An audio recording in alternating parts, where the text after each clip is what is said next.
নমস্কার, আমি ডায়েটিশিয়ান সুস্মিতা। আজকে আপনাদের সাথে যে রেসিপিটি শেয়ার করব সেটি হলো শুষ্নী শাকের ভাজা। শুনে ভাবছেন খুব সামান্য একটা জিনিস, সেটা নিয়ে কেন আজ কথা বলছি।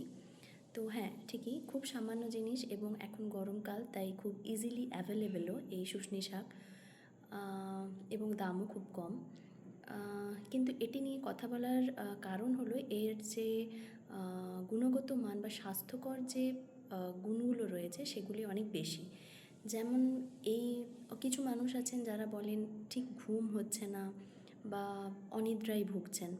তো এই শুষ্নী শাকের মধ্যে এমন কিছু কম্পাউন্ড থাকে যেগুলির জন্য আমাদের যে স্ট্রেস লেভেলটা সেটা কমে এবং মাইন্ড রিল্যাক্সেশন হয়, যার ফলে আমাদের ঘুম ভালো হয়। এছাড়া এর থেকে বিভিন্ন ধরনের ইনফ্লামেটরি যে প্রবলেমগুলো হয়, যেমন আর্থ্রাইটিস থেকে যে পেনগুলো হয়, সেটার জন্য এটা খুব রিলিফিং এলিমেন্ট হিসেবে কাজ করে।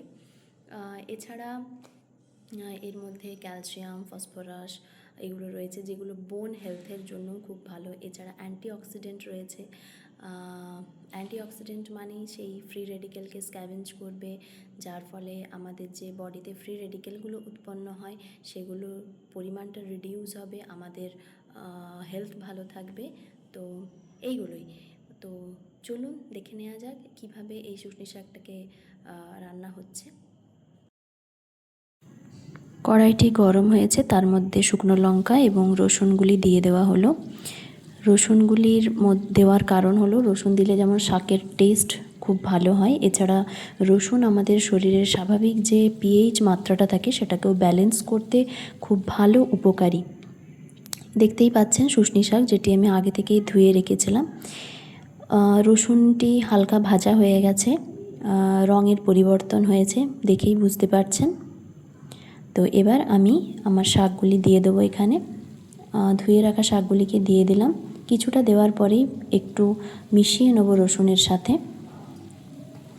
তারপর আমি অল্প অল্প করে বাকি শাকটি দিয়ে দেবো। ভিডিওটি না টেনে অবশ্যই পুরো ভিডিওটি দেখবেন। আমার চ্যানেলটি অবশ্যই সাবস্ক্রাইব করবেন এবং পাশে থাকা বেল আইকনটিকে ক্লিক করে দেবেন এবং কমেন্টে জানাবেন যে এই রেসিপিটি এবং যে হেলথ টিপসগুলো রয়েছে এর মধ্যে সেগুলি কেমন লাগলো। এরপর আমি স্বাদ মতো এতে নুন যোগ করব। যে যার স্বাদ মতোই নুন দেবেন। এরপর এটিকে একটু ভালো করে মিশিয়ে নেব। এই শাকে এক্সট্রা করে জল দেওয়ার আর কোনো প্রয়োজন হয় না।